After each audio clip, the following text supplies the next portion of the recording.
and the 2 words she said next changed everything. What could a toddler possibly know that an entire courtroom of lawyers had missed? And why did those 2 words make a hardened combat veteran freeze in his tracks? Before we reveal what happened, next, hit that subscribe button and drop a comment telling us where in the world you're watching from. Now let's get into it. The London Family Division Courthouse on a Tuesday morning feels like watching paint dry in slow motion. Courtroom 4 was one of those beige windowless chambers where fluorescent lights buzz just loud enough to remind you they're there, and every footstep echoes off polished floors that have seen too many broken families. It was 10, and the custody hearing for Amelia Rose Fletcher was dragging into its 3rd day, the kind of civil case that doesn't make headlines. No dramatic outbursts, no shouting matches. Just the grinding machinery of paperwork and procedure slowly deciding where a 3-year-old would spend the rest of her childhood. On the left side sat Elanina Fletcher, 34, still wearing her wedding ring 2 years after the funeral. Dark circles under her eyes told the story of someone who'd been fighting this battle for months. Every time she shuffled through her notes, her hands trembled just slightly, the kind of nervous energy that comes from knowing you're drowning, but trying to look composed while it happens. Across the aisle, Oliver Trent looked like he'd stepped out of a magazine spread for successful businessmen. Sharp navy suit, perfectly knotted tie, the kind of confident smile that never quite reached his eyes. His solicitor did most of the talking while Trent just nodded at appropriate moments, like a man who'd rehearsed this performance tucked away in the back corner. Almost invisible to anyone not trained to notice such things, sat someone who didn't belong in this civilian world. Lance Sergeant Kieran Holt, Coldstream Guards, 41 years old, with the kind of shoulders that came from 18 years of carrying more than just a rifle. He wore a charcoal gray coat over civilian clothes, but his posture gave him a way back straight without being stiff. Hands relaxed but ready, eyes that swept the room in systematic patterns every 30 seconds. Off duty, out of uniform, technically had no business being there at all, but the little girl at the center of this legal nightmare was his goddaughter, and that trumped every regulation in the book. Holt had learned patience in places where impatience got people killed. 2 tours in Helmand Province had taught him the difference between looking and seeing, between hearing words and understanding what they really meant. Now he applied those same skills to reading the temperature of a courtroom, where something felt fundamentally wrong. He wasn't there to speak, wasn't there to interfere. On paper he had no standing whatsoever. But Harry Fletcher had made him a promise on a dusty airstrip in Kandahar Province 5 years ago, and Kieran Holt didn't break promises to dead friends. They'd been waiting for a supply helicopter that was running 3 hours late, sharing lukewarm coffee from a thermos that tasted like diesel fuel and regret. Harry had pulled out a crumpled photo of baby Emilio, barely 6 months old, all chubby cheeks and curious eyes. "Look at her, Kieran," Harry had said, voice soft with the kind of love that makes soldiers vulnerable. "She's going to grow up thinking her dad's some kind of hero. Truth is, I'm just trying not to get myself killed before I can teach her to ride a bike." That's when Harry had made him swear it, not with dramatic ceremony, but with the quiet certainty of a man who'd seen too many good soldiers not make it home. "If something happens to me, you watch over them. Eliana's strong, but she needs someone who understands what we do out here. And Amelia, she needs someone who knew her father was more than just a name on a memorial wall." Holt had shaken his hand, thinking it was one of those promises you make hoping you'll never have to keep. Now, sitting in a courtroom where lawyers were treating Harry's daughter like a legal commodity, he understood that some promises become more important after they're broken by circumstances beyond anyone's control, especially when their daughters needed someone to stand guard. The hearing had all the warmth of a tax audit. Documents shuffled, witnesses testified, character references were read aloud in the flat institutional tone that makes human emotion sound like evidence. Trent's team operated like a machine, every motion filed on time, every piece of evidence presented with clinical precision. They painted Elalania as unstable, overwhelmed, financially insecure, a grieving widow who couldn't provide the structure a child needed. Her defense felt like watching someone try to bail out a sinking boat with a teacup. Her solicitor was competent but overworked, and Elalania herself kept losing her train of thought mid-sentence, not because she was confused, but because she was exhausted from months of being told she wasn't good enough to raise her own daughter. None of that bothered Holt as much as the child. Amelia sat beside a court-appointed guardian, dressed in a navy coat that looked expensive but somehow wrong on her small frame. Her black shoes were polished to a mirror shine. Her hair was pulled back with mathematical precision, not a strand out of place. She looked perfect, too perfect. In 18 years of military service, Holt had learned to spot the difference between discipline and fear. He'd seen it in villages where children had been taught that silence meant survival, where being noticed meant danger. Amelia wasn't just quiet, she was performing quiet. Hands folded exactly in her lap, back unnaturally straight for a 3-year-old, eyes fixed on a spot somewhere near her feet. When adults spoke to her, she didn't look up. When other children passed in the corridor, she didn't show interest. She sat like a soldier at inspection and that scared the hell out of him. Every few minutes, Holt's gaze would drift back to her, and his unease would tighten another notch. Children that age don't act like that without reason. They fidget, they ask questions, they get bored and slouch and need to be reminded to sit up straight. They don't hold themselves like tiny prisoners. From his position in the back row, Holt could see what the court couldn't: the way Amelia's shoulders went rigid whenever Trent's voice carried across the room, how she gripped something hidden under her arm whenever the lawyers got louder, the slight flinch when anyone moved too quickly in her peripheral vision. These weren't signs of shyness, they were trauma responses, and everyone else in the room was too busy looking at paperwork to notice. Oliver Trent took the stand like he'd been born for it. Confident stride, firm handshake with his own solicitor, the kind of performance that made observers want to trust him before he'd said a word. "Your Honor," he began, voice warm but authoritative, "I want what's best for Amelia. I've always wanted that." He cited his stable income, his quiet home in Surrey, his clean background check. Spoke about child development theory like he'd memorized a textbook, mentioned educational opportunities, structured routines, emotional stability, all the right words in all the right order. "Amelia needs consistency," he continued, glancing sympathetically toward Elenina, "not chaos. She's been through enough disruption." The knife, dressed as concerned. Holt watched Iolani shrink a little further into her chair while Trent painted her grief as instability, her financial struggles as negligence, her fierce love for her daughter as somehow inadequate. But Holt was also watching Amelia. The child hadn't moved since Trent started speaking, not even the small fidgets that children usually make. She'd gone completely still, like prey freezing when a predator walks by. That stillness spoke louder than any testimony. Then Holt noticed what she was holding tucked against her side. Mostly hidden by her coat was a small gray elephant faded fabric, one ear slightly bent, a carefully sewn patch along its belly where the stuffing had once leaked out. Holt's breath caught. He knew that elephant 5 years ago. Harry Fletcher had pressed that exact toy into Holt's hands during a supply run in Kandahar. "She won't sleep without it," Harry had laughed. "Survived 3 deployments and more teething sessions than I can count. If anything happens to me, you make sure she gets this back. She'll know who it's from." After Harry's funeral, Elenia had asked about it. The elephant had gone missing during the chaos of legal arrangements and moving boxes. They'd searched everywhere, under beds, in storage units, through every bag and box from the military housing. Gone. Until now. Holt leaned forward slightly, studying the toy with the focused attention of someone who'd once diffused improvised explosives. Same gray fabric, same bent ear, the same threadbare patch in exactly the same spot. But Elena hadn't found it, which meant someone else had. Someone with access to Harry's personal effects. Someone who'd held on to it for 2 years before producing it now at exactly the right moment to establish familiarity with a frightened child. The elephant wasn't a comfort item anymore. It was a prop, and that realization made everything else click into place. The perfect clothes, the unnatural stillness, the way Amelia responded to Trent's voice, like she'd been trained. This wasn't a custody dispute. This was psychological conditioning. Dressed up as legal proceedings, the morning stretched on with the relentless pace of bureaucracy grinding through human lives. More documents were submitted. More character witnesses testified via video link. More evidence was entered into the record with the mechanical precision of an assembly line. Trent's solicitor produced photographs: Amelia at a petting zoo, Amelia holding a balloon at what looked like a fair, Amelia sitting on a park bench eating ice cream. All the images of a normal, happy relationship between a caring guardian and a well-adjusted child. But Holt noticed what the court missed in every single photograph. Amelia's smile looked painted on. Not the natural, gap-toothed grin of a 3-year-old discovering the world, but the careful expression of someone who'd learned that the camera required a specific response. Her hands were always clenched, her posture always perfect. Her eyes never quite reached the camera, as if she was looking at something just off frame, something that worried her. These weren't family photos. They were documentation. The kind of careful record-keeping that people do when they're building a story, rather than living one. Elenina's turn came just after lunch, and she approached the witness stand like someone walking to their own execution. Her voice shook when she was sworn in. Her hands trembled as she tried to organize her notes. "I held my daughter the night her father didn't come home," she said quietly.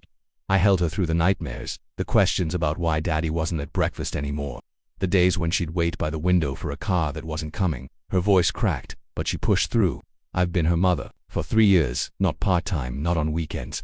Every sleepless night, every fever, every scraped knee. And now I'm being told that's not enough because I cry sometimes, and our savings account isn't big enough." Trent's solicitor objected to the emotional nature of the testimony. The judge sustained it gently but firmly. Elenia tried to explain about the elephant, about how Amelia had never been that quiet before, about instincts that couldn't be documented or filed with the court, but every word came out sounding desperate rather than credible. Meanwhile, Amelia sat like a statue, Not fidgeting, not asking for water or needing the bathroom, not doing any of the 100 small things that children do during long, boring adult conversations. Just sitting, holding that elephant, staring at nothing. And everyone in the courtroom saw a well-behaved child instead of a frightened one. Everyone except Kieran Holt. By mid-afternoon, the weight of the day was visible on every face in the courtroom. The judge's initial patience had worn thin. Elenina looked defeated. Even Trent's confidence had settled into the comfortable smugness of someone watching their plan unfold exactly as expected. The judge closed her notebook with a soft thud that echoed like a gavel in the quiet room. "We'll take a brief recess," she announced. 15 minutes. I'll return with preliminary thoughts before we determine next steps. Chairs scraped against linoleum. Lawyers leaned toward clients with whispered consultations. The court clerk gathered papers with the efficient movements of someone who'd seen this routine 1,000 times. Kieran Holt rose from his seat in the back row, not quickly, not dramatically, just the quiet movement of a man who'd been sitting still for too long. He gathered his coat across one arm, keeping his movements small and respectful. He wasn't supposed to be noticed, wasn't supposed to matter. But as he stepped into the aisle, a sound cut through the rustle of papers and quiet conversations. A child's voice, barely a whisper. "Safe man." Holt froze. The words were so quiet that most people didn't register them immediately. A few conversations continued. Someone coughed. "Papers." Then the guardian beside Amelia leaned forward sharply. "Did you say something, love?" The judge, halfway standing, paused. "What did she say?" Amelia was pointing, small arm outstretched, tiny finger aimed directly at the back of the courtroom at him. "Safe man," she said again, louder this time, clear enough that everyone heard it. The room went completely silent. Elena dropped her pen. Trent's solicitor turned in his chair. Even the court stenographer looked up from her machine.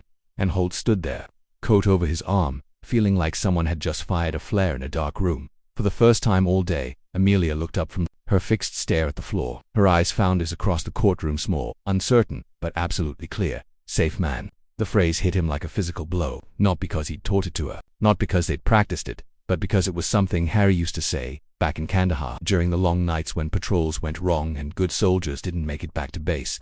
Harry would joke about the guys who always seemed to bring everyone home. "You're the safe man," he'd tell Holt, "the one who sees the tripwire before anyone steps on it." And then, during one of their last conversations over a crackling satellite phone, Harry had told Elenina about it. "If anything ever happens to me," Holt remembered him saying, "you tell Amelia this. Kieran Holt is the safe man. You find him, and he'll know what to do."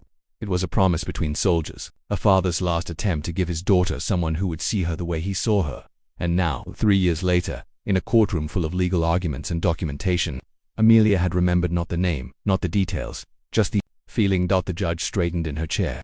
"Sergeant Holt, please return to your seat." He did, moving with the same quiet precision he'd shown all day. But now every eye in the courtroom was on him. "Has the child spoken to you before today?" the judge asked carefully. "No, ma'am." His voice was steady, professional. "Did anyone coach her to say that?" "No, ma'am." "And yet she identified you." Specifically, Holt considered his words carefully. "I wasn't expecting it, but I'm not entirely surprised." The judge turned back to Amelia, her voice gentle. "Sweetheart, why did you call him that?" Amelia looked up again, still pointing. She didn't answer immediately.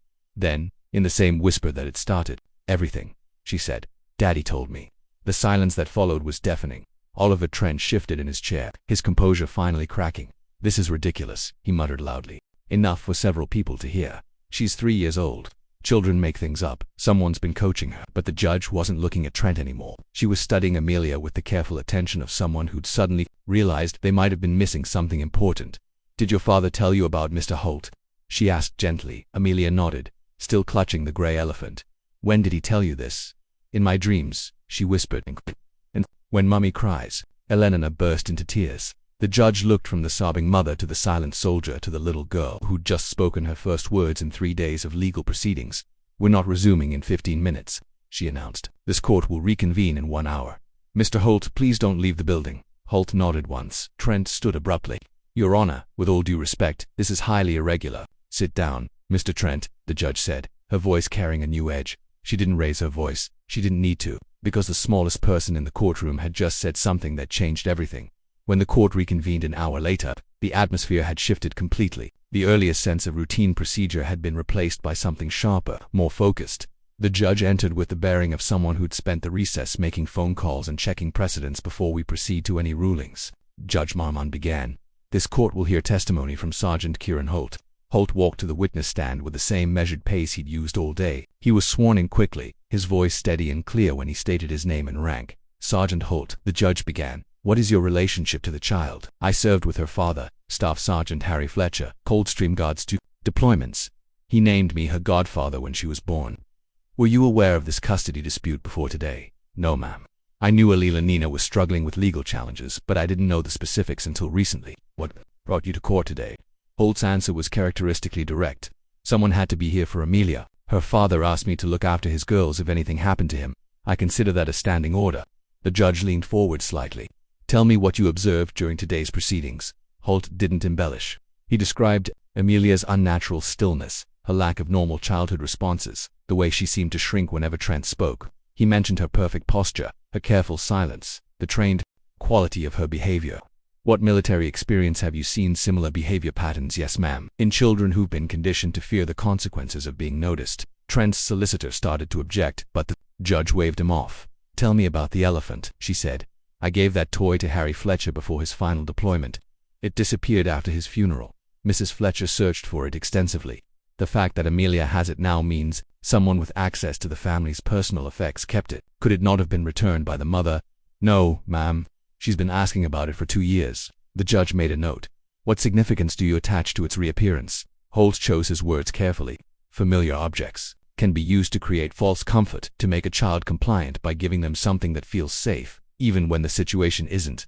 And the phrase "safe man," Harry used that term about soldiers who brought everyone home alive. Before his last deployment, he told Ila Nina that if anything happened to him, she should tell Amelia I was the safe man, that she could find me if she needed help. "Did you ever use that phrase directly with the child?" "No, ma'am. She was barely walking when her father died." The judge sat back slightly. "So you're suggesting she retained this information from when she was an infant?" "I'm suggesting that children remember more than we think, especially when they're frightened." The questioning continued for another 20 minutes, but the damage was already done.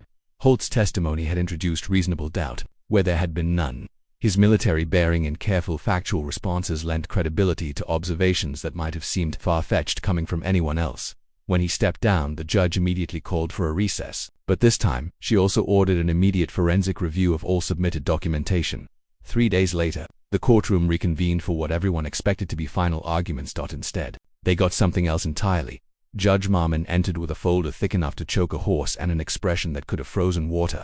"The court-ordered verification process has revealed significant irregularities in the documentation submitted by Mr. Trent's legal team," she began. The words landed like artillery shells. "The birth certificate submitted as evidence has been determined to be a digitally altered forgery. The medical records contain signatures from physicians who have no record of treating the child in question.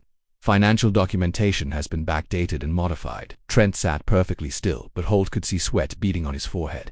"Most significantly," the judge continued, "genetic testing has confirmed that Mr. Trent has no biological relationship to Amelia Fletcher whatsoever." Ilana gasped.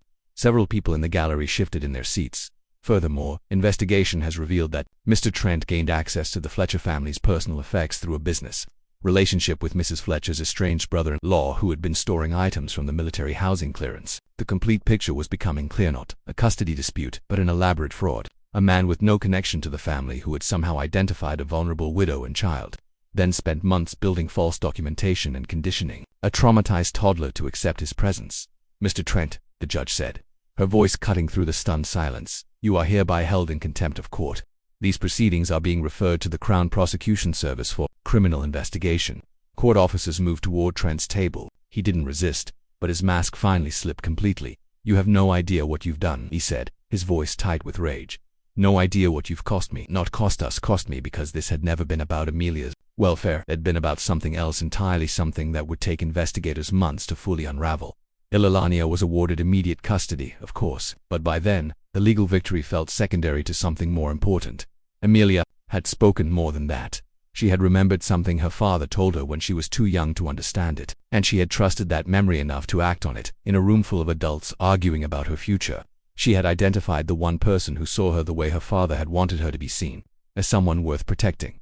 The weeks that followed were quiet ones. No media coverage, no dramatic interviews. Just the slow work of healing that happens when the immediate crisis is over and normal life tries to reassert itself. Elena and Amelia moved back into their small house in Putney, with its narrow garden and the rose bushes that Harry had planted during his last leave. Elena returned to work part-time, Amelia started preschool. And sometimes, on weekends, a tall man in civilian clothes would stop by to check the locks, fix a leaky tap, or simply sit in the garden while a little girl played with toy soldiers in the grass. Kieran Holt never talked about what had happened in court, didn't give interviews, didn't accept thanks. He showed up when needed, stayed as long as necessary, and left when things were stable. The promise he'd made to Harry Fletcher wasn't the kind that came with an expiration date. One Saturday afternoon, as autumn was settling over London and the leaves in Ilalani's garden were turning gold, Amelia approached Holt with something in her small hands, the grey elephant. She didn't say anything, just walked up to where he was sitting, placed the toy carefully on the bench beside him, and then hugged his leg once, briefly, naturally, without fear. Then she ran back toward the house, where her mother was making tea and humming something that sounded almost like happiness. Holt picked up the elephant, feeling its worn fabric and noting how the bent ear had been carefully straightened. Someone had taken time to repair it properly, to restore it to something closer to what it had been before. It became a tool for manipulation. He set it back down and watched Amelia chase falling leaves across the small lawn. No one filmed it. No one wrote about it. No newspaper would run the story of a royal guard who spent his leave day fixing a garden gate and ensuring that a dead soldier's daughter knew she was safe. But it was the only victory that mattered to him, because sometimes the most important battles aren't fought with weapons, or rhetoric, or legal briefs. Sometimes they're fought with attention, with presence, with the simple act of being there when someone needs to know they're not alone. Staff Sergeant Harry Fletcher had asked his best friend to be the safe man for his daughter, and Kieran Holt had kept that promise, not with drama or heroics, but with the quiet consistency that defines real courage.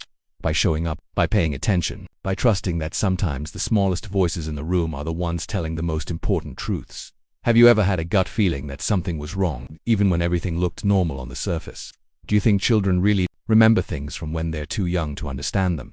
What would you have done if a 3-year-old pointed at you and called you the safe man in front of a courtroom full of strangers? If this story changed how you think about the quiet heroes who serve in our military, the ones who keep their promises long after the uniforms come off, show your respect by hitting that like button. Subscribe to our channel for more stories about the real people behind the ceremony, and make sure to ring the notification bell so you never miss an upload. Share this video with someone who needs to understand that sometimes the most important protection doesn't come from weapons or walls, but from people who remember what they promised and keep their word, no matter what it costs them. Check out our other Royal Guard stories appearing on your screen now. Each one reveals a different side of the men and women who balance tradition with humanity every single day. We'll see you tomorrow with another story that proves these guards are so much more than ceremonial statues. They're protectors, promise keepers, and sometimes the only thing standing between innocence and those who would exploit it. Until then, remember, the safe man isn't always the one with the biggest weapon. Sometimes, it's just the one who shows up when everyone else looks away.